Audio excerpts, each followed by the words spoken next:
तारांकन कंजूस सासू माँ के 50,000 रुपए तारांकन। शाम के करीब 6 बजे थे। घर में हल्की धूप और भारी खामोशी थी। बहू अनन्या के चेहरे पर गहरी चिंता की लकीरें थीं। अभी अभी मायके से फोन आया था, उसकी माँ की हालत अचानक बहुत बिगड़ गई थी। डॉक्टर ने साफ कह दिया था, ऑपरेशन तुरंत करना पड़ेगा, वरना देर हो जाएगी। लेकिन खर्चा थोड़ा ज्यादा आएगा, लगभग 2 लाख रुपए। इतनी बड़ी रकम। अनन्या के पैरों तले जमीन खिसक गई थी। उसका पति राहुल भी अभी शहर से बाहर था। घर में काम करते हुए उसका मन बार बार उसी बात पर अटक जाता, माँ की सांसें अटकी हुई हों और वो यहाँ पैसों के लिए परेशान। वो रो पड़ी थी, पर आंखें पोंछकर सास सावित्री देवी के कमरे में गई। सावित्री देवी सख्त और कानुस किस्म की महिला थी। अनन्या ने कहा, मां जी, एक बात कहूं, पर प्लीज चिल्लाएगा मत। सास ने अखबार से नजरें उठाईं। क्यों बहू, ऐसे कांप क्यों रही है? क्या हुआ? अनन्या की आंखें भर आईं। मां जी, मम्मी की हालत बहुत खराब है। डॉक्टर बोले हैं आज ही ऑपरेशन करना पड़ेगा। 2 लाख लगेंगे। थोड़ा बहुत इंतजाम पापा ने कर लिया है, पर अब भी 50,000 रुपए कम है। वो बस इतना ही बोल पाए और रो पड़ी। उसे लगता था सास इतना बड़ा पैसा कभी नहीं देंगी। सास की पेंशन मामूली थी, घर की बचत भी कम थी और ऊपर से वे कंजूस भी थी। फिर भी वह हिम्मत करके बोली थी। सावित्री देवी ने बिना कुछ बोले उठकर अपनी पुरानी लकड़ी की पेटी खोली, वही पेटी जिसमें वह सालों से थोड़ा थोड़ा बचाकर रखती थी।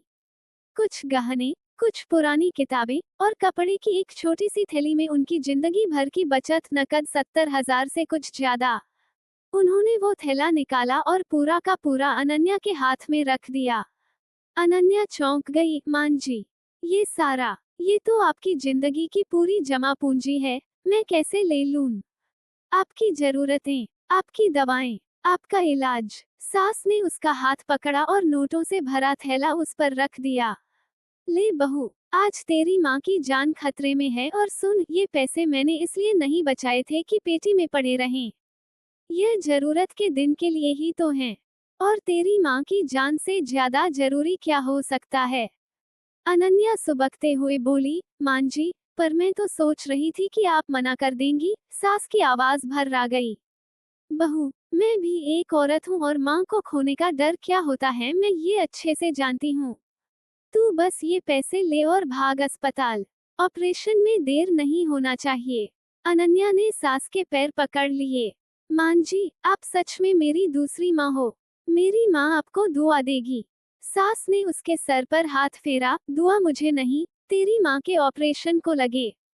तू जल्दी जा। जब राहुल को ये बात पता चली तो उसकी आंखें नम हो आई। उसे यकीन नहीं हो रहा था कि उसकी सख्त और कंजूस माँ रुपए दे उनकी मदद करेगी। खैर, अनन्या की माँ का ऑपरेशन हो गया अच्छे से। राहुल जब घर लौटा तो उसने माँ से कहा, माँ, आपने तो कमाल कर दिया।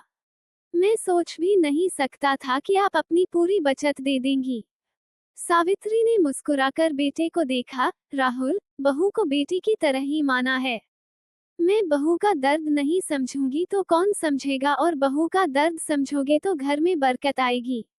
राहुल ने माँ का हाथ पकड़ लिया। माँ, आज आप सबसे बड़ी इंसानियत दिखा दी। माँ को ठीक होता हुआ देख अनन्या फूट फूट कर रो पड़ी, खुशी में, राहत में, और अपनी सास के त्याग को याद करते हुए। जब वो वापस ससुराल लौटी तो सास के गले लगकर बोली, मां जी, आपने मेरी माँ को दूसरी जिंदगी दी है। मैं कभी आपका ये एहसान नहीं भूलूंगी। सास ने उसके गाल को थपथपा कर कहा, अरे पगली, ये एहसान नहीं, रिश्ता है। और बहू बेटी का रिश्ता तभी पूरा होता है जब दोनों जरूरत में साथ खड़ी हों। उस दिन से अनन्या की नजर में उसकी सास सिर्फ सास नहीं रही, उसकी सच्ची दूसरी माँ बन गई। रिश्ते बचत से नहीं, दिल से चलाए जाते हैं।